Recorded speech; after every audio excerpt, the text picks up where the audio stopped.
Halo semuanya, selamat datang di segmen analisa. Di video kali ini kita akan bahas adalah keterangan terbaru dari Nasruddin, seorang warga Tangerang yang dulu di tahun 2016 sempat bekerja di kawasan Cirebon. Bahkan juga dia mengaku di tanggal 27 Agustus 2016 tersebut, dia melewati tempat terjadinya peristiwa Vina dan Eki di sebuah jembatan layang tersebut.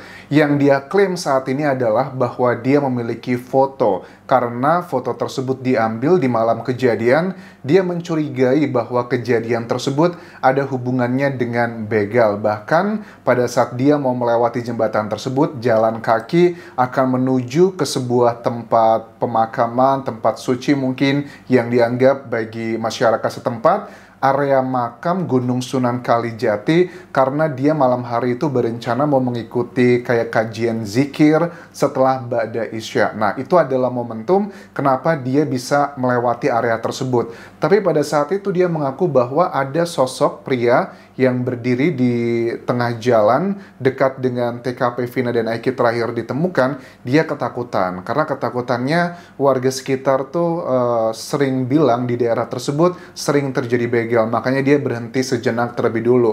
Gak lama setelah itu, pada saat dia sedang mengawasi pria tersebut, dia melihat ada sebuah motor, kelihatan sekali dari lampunya yang dia mengendarai dengan cara zigzag. Dan semua area jalan di area tersebut itu dikuasai dengan motor yang menggunakan cara zigzag, terus juga sembarangan, bahkan ngetril-ngetril. Pada saat itu pun dia melihat dari cahaya lampu tersebut dengan suara juga yang luar biasa sangat keras sekali. Di malam itu dia melihat bahwa motor tersebut mengalami kayak kecelakaan, dan kecelakaannya tersebut dia lihat bahwa sosok pria dan wanita tersebut menghantam separator jalan dan juga tiang. Jadi motornya itu bukan yang pertama kali menghantam ke area tersebut. Ini adalah klaimnya. Dia ngerasa bahwa pada saat di malam itu dia ngerasa kayak agak terselamatkan juga, karena dia takutnya sosok pria yang ada di tengah jalan tersebut yang mau dia lewati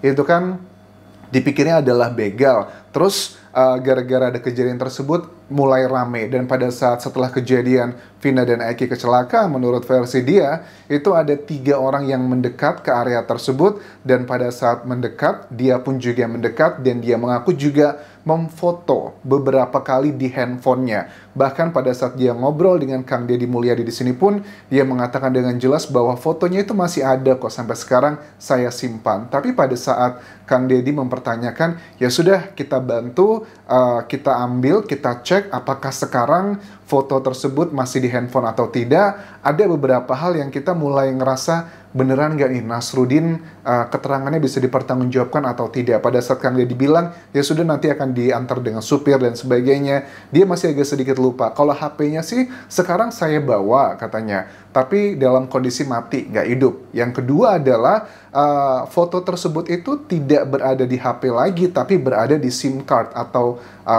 tempat penyimpanan memory card seperti itu, yang itu letaknya nggak tahu, dia masih antara lupa, antara disimpan di Cianjur atau disimpannya di Tangerang. Kang Deddy pun juga mengatakan nggak masalah, kita cek dulu ke Cianjur, setelah itu kalau nggak ada baru kita ke Tangerang. Tetapi pada akhirnya Nasruddin mengatakan bahwa saya ada urusan terlebih dulu untuk menyelesaikan urusan pribadi, nanti setelah selesai saya akan hubungi lagi. Mudah-mudahan ini bukanlah alibinya Nasruddin mengulur-ulur waktu, karena melihat keterangan Nasruddin ini ada dua belah pihak yang pro dan kontra. Ada yang percaya apa yang dikatakan Nasruddin ini adalah sebuah kebenaran, tapi ada yang percaya, ada juga nggak yakin apakah dia ini mengatakan kebenaran atau tidak. Tapi kalau aku lihat dari keterangannya Nasruddin, karena Bu Titin juga mengakui dia adalah yang pertama kali sebenarnya ketemu dengan Nasruddin, kemudian diserahkan untuk ngobrolnya ke Kang Deddy. Nah, kita coba flashback terlebih dulu, apakah keterangan Nasruddin ini bisa dipertanggungjawabkan atau tidak dari beberapa wawancaranya. Dan saat itu dia mengatakan begini, bahwa kalau sosok yang di jembatan layang tersebut yang dipikirnya adalah tukang begal, kalau kita cocokkan dengan wawancara-wawancara sebelumnya, berarti dugaannya adalah Adi, sang musafir tersebut. Jadi sebenarnya sudah terkonfirmasi kayaknya berkesesuaian. Aku lihat keseluruhannya, keterangan Nasruddin ini memang sepertinya sangat berkesesuaian dengan keterangannya Adi musafir, keterangannya Purnomo dan juga Ismail yang merupakan bapak dan juga anak angkat ya, yang pulang dari melamar saat itu, terus ditambah lagi dengan keterangannya Oki. Poin-poinnya, apakah ini sebuah petunjuk bahwa ini adalah kebenarannya, atau jangan-jangan ini sengaja dicocok-cocokkan agar kesannya adalah berkesesuaian? Karena jujur teman-teman, tanpa adanya keterangan Nasruddin pun, keterangan dari saksi lainnya yang ada dalam peristiwa di malam hari itu sudah sangat kuat sekali. Karena dalam dunia hukum kan, untuk menentukan satu hal itu fakta, kalau ditunjang dengan 2 alat bukti yang kuat. Alat bukti itu ada 5, ada keterangan saksi, keterangan ahli, keterangan terdakwa, petunjuk, dan juga surat. Takutnya kalau nanti Nasruddin ini diikutkan ke dalam rombongan saksi yang akan disajikan dalam peninjauan kembali, takutnya kalau malah dia bohong, malah akan merusak semuanya gitu. Ibarat kata, kayak pepatah gitu ya, gara-gara nila setitik rusak susu sebelanga. Tanpa sebelanga ya, tanpa bermaksud untuk underestimate dengan Nasruddin, tetapi aku berharap tim dari Pradi ataupun juga yang lainnya benar-benar mengklarifikasi apakah yang disampaikan Nasruddin ini benar atau tidak, dengan menunjukkan apakah benar ada foto-foto yang diklaim bahwa dia ambil di malam kejadian, dan itu sudah dalam bentuk SIM card. Kita bisa ngecek, walaupun kalau dalam bentuk SIM card itu kan artinya kalau setahu aku ya dari HP itu kan kita bisa ngecek di properties ya, kapan itu diambil, kapan diambil, waktu pengambilannya, terus juga tanggal pengambilannya, itu biasanya masih bisa dicek. Tetapi kalau sudah dipindahkan ke SIM card, itu artinya yang bisa terlihat datanya setahu aku itu adalah data dipindahkannya. Nah, it's okay fine kalau seandainya data yang dipindahkan tersebut ke SIM card karena sudah nggak lagi berada di HP tempat mengambilnya saat itu kan bisa ketahuan kalau dipindahkannya nggak jauh-jauh dari peristiwa Vina Eki 27 Agustus 2016. Kalau dipindahkannya setelah tanggal tersebut, masih ada potensi kuat ini adalah kebenarannya. Tetapi kalau dipindahkannya ternyata sebelum tanggal 27 Agustus, dapat dipastikan itu adalah bohong. Itu adalah secara logis, ilmiah, cara mengecek secara standarnya seperti apa. Yang kedua adalah, kalau memang foto tersebut tidak ada keterangan waktu yang real karena sudah diambil dari handphonenya, ya bisa juga dilihat dengan melihat kontennya. Foto-fotonya di malam kejadian tersebut bener nggak ada Ismail, ada Purnomo, ada juga Adi dengan siluet dan sejenisnya, kondisi sekitar bisa dilihat di bagian tersebut. Karena kan dia juga mengatakan, setelah saya memfoto itu pun, saya juga menghampiri 2 remaja yang mengalami kecelakaan tersebut, dan juga aku nggak yakin ya kalau masyarakat yang di Indonesia kan tingkat keponya cukup tinggi ya. Aku yakin ada juga foto-foto yang mungkin merekanya difoto atau sekitar-sekitarnya akan dilihat dari kontennya. So, ini adalah hal yang sangat baik sekali. Mudah-mudahan yang disampaikan dari Nasruddin ini adalah fakta dan juga kebenaran. Seperti aku bilang tadi, tanpa adanya keterangan Nasruddin pun mengenai isu tersebut sudah sangat kuat. Jangan sampai kalau nanti ternyata Nasruddin bohong, malah akan merusak keterangan yang lainnya seperti Adi, terus juga Ismail, terus juga adalah Purnomo. Sayang sekali kalau itu terjadi. Poinnya itu yang mau aku bahas teman-teman.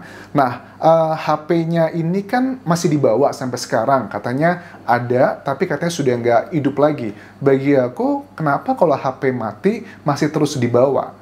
Apakah HP-nya itu maksudnya mati adalah karena mungkin baterainya udah nggak bisa bertahan lama, karena nggak beli HP baru, masih dipakai terus? Ini juga kita pengen tahu kenapa HP yang sudah mati masih terus dibawa pada saat dia berkomunikasi dengan Kang Deddy. Apakah matinya cuma di charge doang atau ada yang lain lagi? Karena kalau dari tahun 2016 kan HP-nya sudah 8 tahun ya, dan memang juga nggak menutup kemungkinan Pak Nasruddin ini ya, masih memiliki HP tersebut ya teman-teman. Oke, waktu di malam kejadian saya melihat Vina dan Eki itu terkapar, dan terkait dengan keterangan katanya celananya melorot, saya nggak ada melihat Vina dan Eki celananya melorot karena saya adalah rombongan yang pertama katanya Pak Nasruddin ya, setelah si 3 orang lainnya, terus dia adalah yang keempat, dan terakhir adalah di rombongan itu adalah Oki ya, dugaannya yang dia datang melawan arah. Baru nggak lama dari itu, katanya setelah ngerokok lah kurang lebih,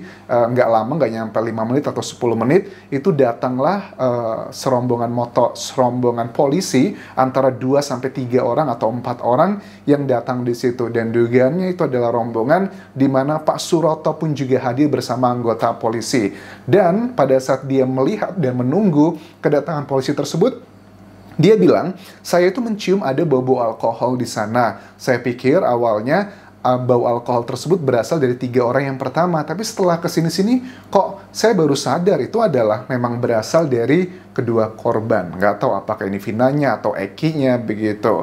Dan saya sebenarnya juga dari dulu sudah sempat mau menyampaikan informasi ini ke TPF, tim pencari fakta yang saat itu diketuai oleh Elsa Syarif ya. Tapi saya tidak direspon, jadi ya sudahlah, saya biarkan begitu aja. Akhirnya saya menghubungi sejumlah YouTuber, dan akhirnya ada salah satu YouTuber di Cirebon yang mengkomunikasikan dengan Bu Titin, dan Bu Titin mengkomunikasikan dengan Kang Deddy. So, mudah-mudahan ini adalah petunjuk ya teman-teman, akan memberikan kejelasan.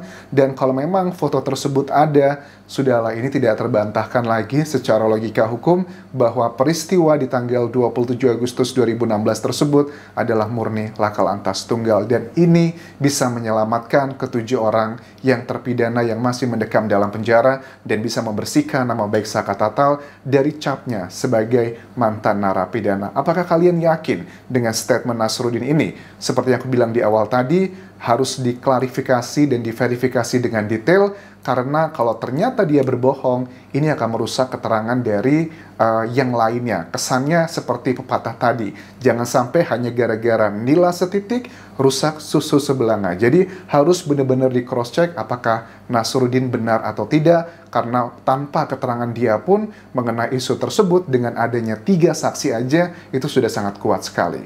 Sampai jumpa lagi di video berikutnya. Bye.